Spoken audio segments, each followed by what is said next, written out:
There is a brief moment in the first stirring of the life of seed and womb when there's at once a commonality with all that exists and a separation which becomes our individuality.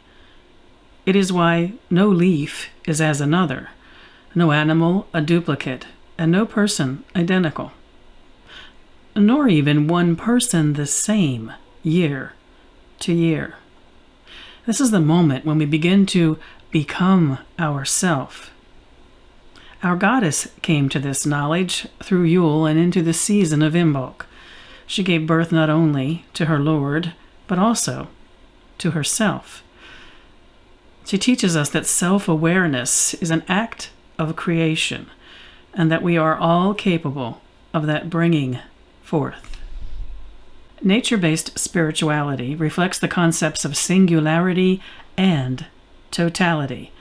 Now, the moment of awareness of our divine individuality is for many of us the epiphany of our spirituality, the moment when, as the seed breaks through its protective shell and begin its journey to the sun, we reach in our extraordinary and personal way towards spirit. We acknowledge with joy how much we differ and how much we are alike. This is the time to particularly honor that which makes us unique and respect that in each other. That's a quote from Annika Greystone. That would be me. I wrote that a long time ago, I think, in an old e-zine. I'm talking 25 years or so ago. The reflection for today is individuation. We often reference the theme of individuation at this time of the year. It is in innumerable ways the center of the season. The word itself presents us with the season in a nutshell. It is seed, we could say. What does the word individuation mean to you? When first considering the word, I explored its meaning with my teachers and later in conversations over decades with my students.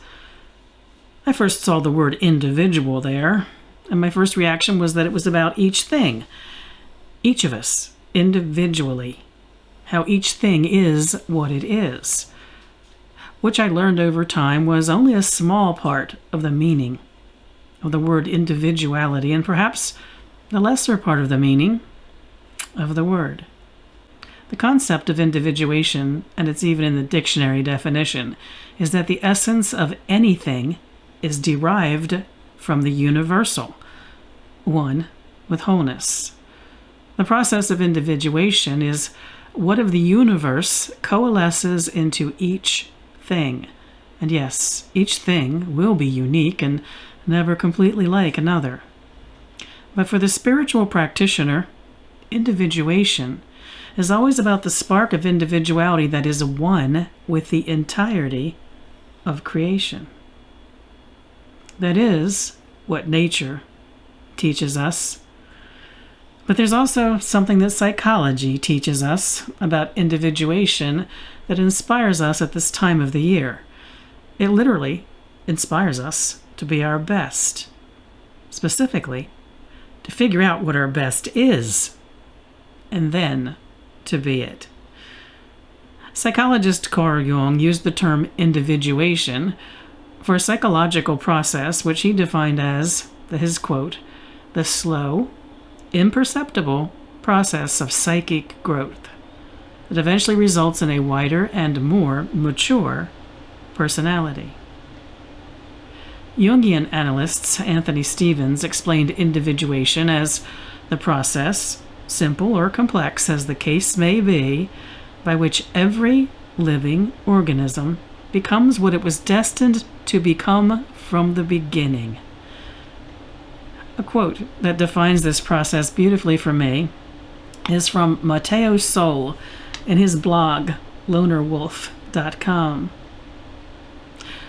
Only once you get to know the exact shape of your piece of the cosmic puzzle will you be able to find your place within the puzzle as a whole. And something else from that blog that is a very useful consideration of individuation in this season of Imbolc. Sometimes, according to where we are in our personal spiritual journey, the concept of being a unique piece that's part of a greater whole, well, it can feel a bit Borg-like, as it feels us leaving maybe, well, not so much us as we'd like to consider ourselves to be. If we're so much about being that one with everything, then who are we? But from that blog, Jung once asked himself, what is it in the end that induces a man to go his own way and to rise out of unconscious identity with a mass as out of a swathing mist? He concluded, it is what is commonly called vocation, an irrational factor that destines a man to emancipate himself from the herd and from its well-worn paths. Anyone with a vocation hears that voice of his inner man, and he's called.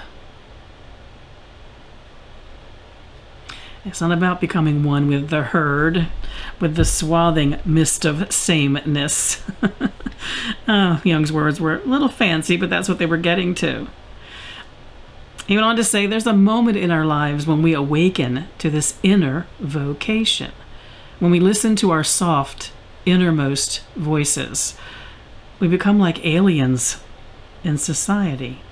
We stop caring about what our parents, families, friends, and cultures pressure us to be. We crave more. This is the moment when our spiritual journeys begin. This is the moment when we begin our unique tasks of individuation. And this is always something different for each of us. In the end, don't you think it's about each of us deciding the shape of the piece of the puzzle that is us? And the way cool thing, that piece is going to fit into the greater puzzle, the greater mystery of existence. And it's going to fit no matter the shape we give it. Oh, the wonder of that. What shape is your piece of the puzzle? I wish you mirth and reverence in this season of Imbolc. Mary Part.